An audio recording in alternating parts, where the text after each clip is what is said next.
En fait, Anthropic, avec leur modèle Claude Opus 4, ils sont pour la première fois passés à un niveau de risque, c'est leur niveau 3 en gros.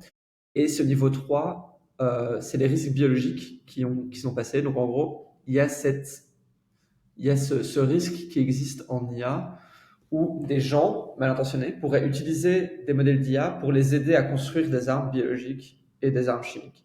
Et donc ça, dans le passé, il y a des exemples de groupes qui ont construit des armes chimiques. Il y a un culte au Japon qui s'appelle Shirikyo, quelque chose comme ça, qui a fait une attaque au gaz dans le métro de Tokyo. Ils ont tué plus de 10 personnes. Et donc on voit qu'il y a des gens qui veulent faire ça. Et en gros, l'idée là, c'est que si on a un modèle d'IA très puissant, accessible, il va pouvoir nous aider à, étape par étape, construire des meilleures armes chimiques, des meilleures armes biologiques.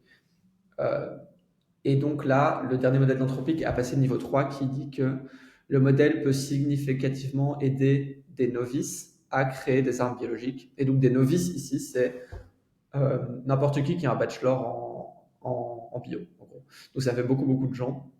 Et donc ça veut dire qu'en gros, on diminue la part de l'expertise qui est nécessaire pour créer ce genre d'armes.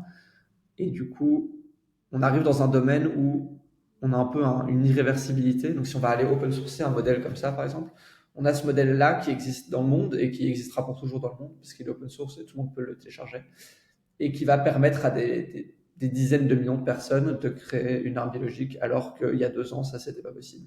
Donc ça, c'est en effet un exemple de capacité qui, du coup, là, c'est la vient d'arriver. Donc ça ne veut pas dire que demain, ça va se passer, et demain, il y a des gens qui vont faire ça.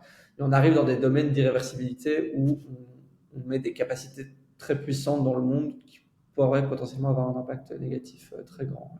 Donc, biorisque, c'est un exemple. Et ensuite, l'autre exemple classique, c'est cyberattaque.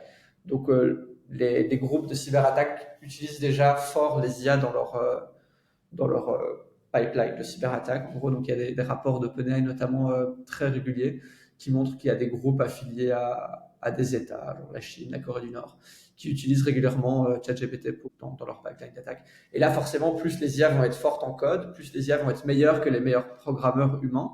Ça va donner des capacités à un peu n'importe qui veut faire des cyberattaques très très fortes. Et donc, je m'attends à ce qu'il y ait beaucoup plus d'attaques cyber dans les 3-5 prochaines années qui vont attaquer en gros toute notre infrastructure cyber. Par exemple, en Belgique, il y a beaucoup d'hôpitaux qui se sont fait hacker il n'y a pas longtemps. Et donc, je m'attends, et donc ça a complètement paralysé leur activité pendant longtemps. Je m'attends à ce que ce genre d'attaques sur nos infrastructures devienne beaucoup plus fréquent.